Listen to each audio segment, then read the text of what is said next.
Happy Monday, everybody. I've got a quick video today on pre-fade sends in Pro Tools, but this applies across the board to all DAWs, from Logic to Digital Performer, Sonar, Cubase.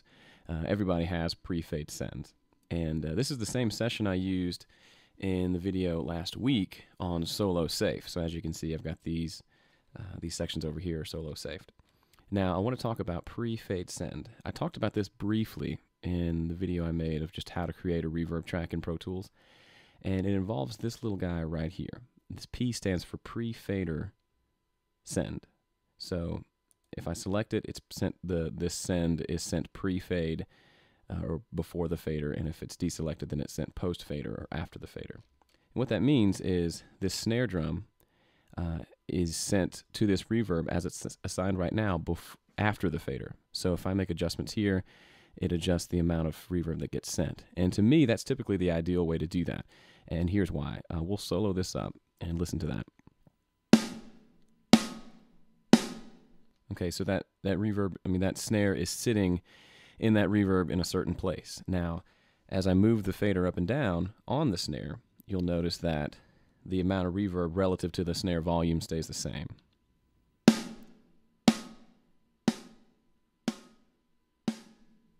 Okay?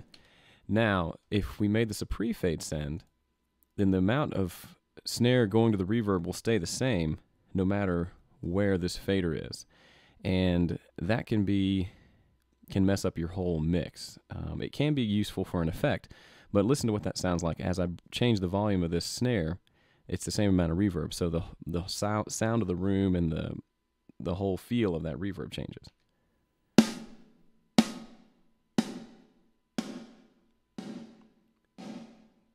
So as you can see, suddenly the room sounds a lot bigger, the snare seems a lot further away.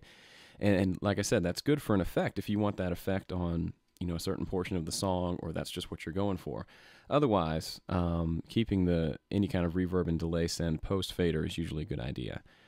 The other thing I want to talk about with pre-fade sends is for doing monitor mixes or headphone mixes for the artist. If you have somebody who's come in to record, let's say it's the drummer for this drumming session, and you want to send him obviously a mix in his headphones. But if we had all these, as you can see, all these sends here are all pre-fader. So the kick, snare, the whole kit is coming pre-fader, and I've set the levels here to how the drummer likes them. Now if I hit play, he's getting a mix. Now while he's recording, I may want to check the snare drum or the kick drum. If these were all post-fader, if I solo this kick, as you can see, it mutes all of these channels, and if they're muted, then they'll be muted in the send as well. But I don't want to do that. When he's playing, I want him to hear the exact same thing the entire time, but I want to be able to come in and solo the different sections and listen to them, as I see fit, just to make sure the recording is turning out okay. So as you can see, I'm going to solo this kick, but you'll notice that the rest of these sends up here remain intact.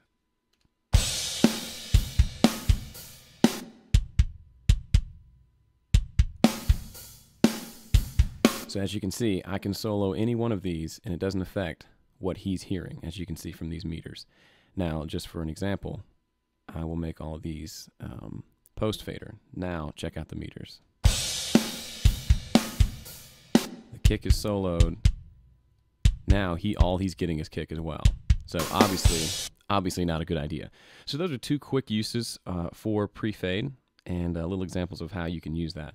If you have additional things that you use pre-fader sends for, definitely leave a comment, and we'll have some more videos later on in the week as well. So thanks for watching, and if you are watching this on YouTube, head over to my website, homestudiocorner.com, and there's a lot more videos and articles there for you to check out. Thanks again. Have a good day. Bye.